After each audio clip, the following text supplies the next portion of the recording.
Hello বন্ধুরা, আমি pinks পূজা তোমাদের সকলকে জানাচ্ছি আমার চ্যানেলে স্বাগত। সকাল সকাল দু রকমের মাছ নিয়ে আজকে চলে এসেছি তোমাদের সঙ্গে দেখা করব বলে। তো ওদিকে নিয়ে নিয়েছি আমি পাবদা মাছ আর তার সাথে নিয়ে নিয়েছি চিংড়ি মাছ। এই দুটো মাছ আজকে আনার একটা বিশেষ কারণ আছে। কারণটি হলো, কালকে রাত্রেবেলা আমি যেহেতু বাপের বাড়িতে রয়েছি, তো কালকে রাত্রেবেলা তোমার দাদাভাইকে যেই ফোন করেছিলাম, তোমাদের দাদাভাইকে জিজ্ঞেস করলাম যে তুমি রাতে কি দিয়ে খেয়েছো। ও জানে আমি চিংড়ি মাছ খুব ভালো খাই। ও আমাকে শোনানোর জন্য বলছে, মা আজকে হেব্বি সুন্দর করে চিংড়ি মাছের ঝাল করেছে আর গরম গরম ভাত করেছে, হেব্বি টেস্ট লেগেছে খেতে। আমার তো শুনেই গাটা জ্বলে গেল যে আমাকে ফেলে ও চিংড়ি মাছের ঝাল দিয়ে ভাত খেলো।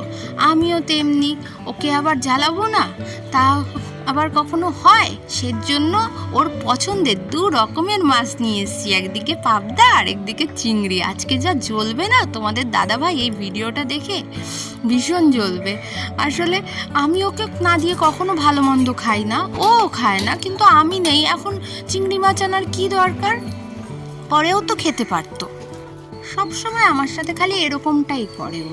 যখনই আমি থাকবো না তখনই আমার পছন্দের জিনিসগুলো এনে এনে খাবে, আর বলবে তুমি বাপের বাড়ি যাও কি করতে? আচ্ছা বলো তো, মেয়েদের কি বাপের বাড়ি যেতে ইচ্ছে করে না? সেজন্য কি আমি যাব না বাপের বাড়ি? আর আমি যখনই থাকবো না তখনই এগুলো কি খাওয়া ওর ঠিক হয়? ওদিকে আমার তোমাদের সাথে গল্প করতে করতে মাছ ভাজা কমপ্লিট হয়ে গেছে। এবার যেইভাবে আমি পাবদা মাছগুলো ভেজেছিলাম সেইভাবেই আমি আবারও পাবদা মাছগুলো ভেজে নেব। মাছগুলো দেখে তো আমার খুব ভালো লাগছে, কিন্তু ইদানিং না আমার খুব শরীরটা খারাপ থাকে, যেহেতু আমি মাছ ভাজার গন্ধটা না সেভাবে সহ্য করতে পারি না।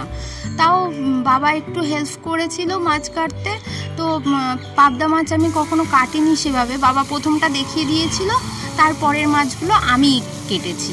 আর চিংড়ি মাছটা তো সবাই ছাড়াতে পারে, ওটা তো খুব ইজি। আমার চিংড়ি মাছ কাটতে আর লোটে মাছ কাটতে খুব ভালো লাগে, কারণ ওগুলোতে কোনো ঝামেলাই নেই। তো ঠিক যেইভাবে পাবদা মাছগুলো ভেজেছি ওই তো তেলের মধ্যেই আমি আবার চিংড়ি মাছগুলোকেও ভেজে নিলাম ঠিক সেমভাবে।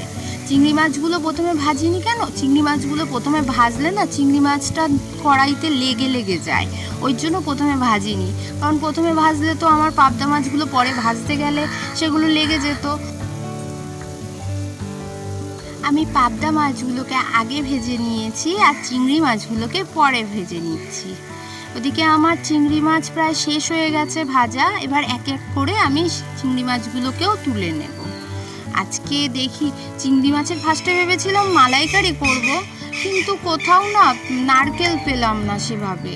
আর ঘরেও নারকেল নেই, যেহেতু আমাদের বাড়িতে নারকেল গাছ নেই। আগে ছিল, যখন আমরা অনেক ছোট ছিলাম ঠাম্মা দাদুর আমলে, তখন অনেক নারকেল গাছ ছিল। এক এক করে এখন বাড়িঘর করতে গিয়ে সব নারকেল গাছই কেটে ফেলা হয়েছে। ওদিকে আমার খুব শরীরটা খারাপ লাগছিল, কারণ আমি মাছের গন্ধ এখন ইদানিং সহ্য করতে পারছি না। তো মাছ ভাজতে গিয়েছি, যেহেতু কাঁচা মাছের একটা স্মেলে আমার প্রচণ্ড গা গোলানো শুরু হয়ে গেছিলো, তাই আর মনে হচ্ছে প্রেশারটাও অনেকটাই লো আমার। প্রত্যেক দিন আমি খেজুর খাচ্ছি প্রেশার বাড়ানোর জন্য, কিন্তু আর কি খেলে প্রেশার তাড়াতাড়ি বাড়ে তোমরা যদি জেনে থাকো অবশ্যই আমাকে কমেন্টে জানাবে। আপাতত আমি নুন চিনির জলটাই খাচ্ছি, কারণ এটা ইনস্ট্যান্ট প্রেশার বাড়ানোর জন্য আমার মনে হয় ঠিক, তাই জন্য আমি নুন চিনির জলটাই খাচ্ছি। ইচ্ছে ছিল আজকে তোমাদের সাথে অনেক অনেক গল্প করব, আর তার সাথে আজকের ব্লগটাও সুন্দর করে কন্টিনিউ করব, কিন্তু কি করব, শরীরের কথা তো কেউ বলতে পারে না। হঠাৎ করেই শরীরটা খারাপ হয়ে গেল, যার জন্য অনেকক্ষণ রেস্ট নিয়েছিলাম। এবার ভেবেছিলাম যে রান্নাটা আপাতত বন্ধই রেখে দিই, কারণ আমার পক্ষে সম্ভব হচ্ছিল না। কিন্তু কিছুক্ষণের মধ্যে শরীরটা, যেহেতু নুন চিনির জলটা খেয়েছিলাম, তো শরীরটা একটু ঠিক হওয়াতে, আর মাও নেই বাড়িতে, মা গেছে অফিসে, আর বাবাও ছিল না যে আমাকে একটু হেল্প করে দিত, তাই জন্য কিছুক্ষণ পরে দেখলাম শরীরটা ঠিক আছে, আমি করতে পারবো দাঁড়িয়ে দাঁড়িয়ে রান্নাটা। তো আবারও চলে আসলাম। আমি ওদিকে গ্যাসটা জ্বালিয়ে কড়াইতে তেলটা গরম হতে দিয়ে দিলাম, আর তারপরে যেই তেলটা গরম হলো আমার পেস্ট করে রাখা পেঁয়াজ বাটাটা ওর মধ্যে দিয়ে দিলাম। এবার পেঁয়াজ বাটাটাকে ভালোভাবে নেড়ে নিচ্ছি যতক্ষণ না সেটা ব্রাউন কালার হচ্ছে।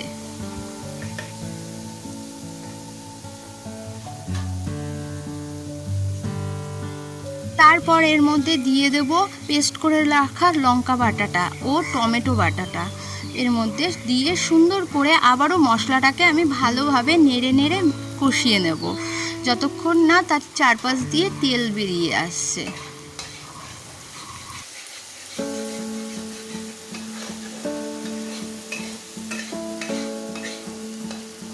ওদিকে মশলা কিছুটা কষানো হয়ে গেলে তার মধ্যে আমি দিয়ে দেব পরিমাণ মতো নুন, হলুদ, লঙ্কার গুঁড়ো, কারণ আমরা যেহেতু একটু ঝালটা বেশি খাই সেজন্য আমি লঙ্কা বাটার সাথে লঙ্কার গুঁড়োটাও ইউজ করেছি। তোমরা যদি মনে করো যে লঙ্কার গুঁড়ো ইউজ করবে না, তোমরা নাও করতে পারো, কোনো সমস্যা নেই। আর দেখো কত সুন্দর লাগছে দেখতে, কালারটাও কত সুন্দর এসছে। এবার একটু যেহেতু নিচে লেগে লেগে যাচ্ছিল তাই জন্য আমি এর মধ্যে একটু জল ব্যবহার করেছি। আর ওই বাটিতে ছিল আমার বেটে রাখা পোস্ত আর সর্ষে বাটার পেস্টটা। এবার এগুলোকে দিয়ে আমি ভালোভাবে নেড়ে নেব। মশলাটা একটু গ্রেভি হয়ে আসলে তারপরে আমি এর মধ্যে দিয়ে দেব ভেজে রাখা চিংড়ি মাছগুলোকে দিয়েও আমি সেমভাবে নেড়ে নেব। আর বাটির মধ্যে যে পোস্ত আর সর্ষে বাটার পেস্টটা ছিল তার গায়ে একটু লেগেছিল, সেজন্য আমি ওর মধ্যে আবার একটু জল ঢেলে জিনিসটা ধুয়ে নিলাম, কারণ জিনিস অপচয় করার কোনো মানে হয় না আমার মনে হয় যা। তো দেখো আমি এবার এইগুলোকে রেস্টে দেব 3-4 মিনিটের জন্য, যাতে একটু গা মাখা মাখা ভাব হয়ে আসে। ওদিকে আমার চিংড়ি মাছের ঝাল তৈরি হয়ে গেছে। এবার আমি এগুলোকে নামিয়ে নেব। আর সেমভাবেই আমি পাবদা মাছটা করেছি। পাবদা মাছের উপর দিয়ে আমি হালকা করে কাঁচা সর্ষের তেল ছড়িয়ে দিচ্ছি। এতে কি হয়, খুব সুন্দর একটা ফ্লেভার আসে। আর তার সাথে ধনেপাতা অ্যাড করছি। আমার পাবদা মাছটাও আমি সেমভাবেই রান্না করেছি। তো আমার চিংড়ি মাছ আর পাবদা মাছ দুটোর রেসিপি কমপ্লিট হয়ে গেছে ফাইনালি। ভাবতে পারিনি এটা কমপ্লিট করতে পারবো। আর এই ছিল আমার আজকের ভিডিও। যদি তোমাদের ভালো লেগে থাকে অবশ্যই লাইক করতে ভুলো না। আবার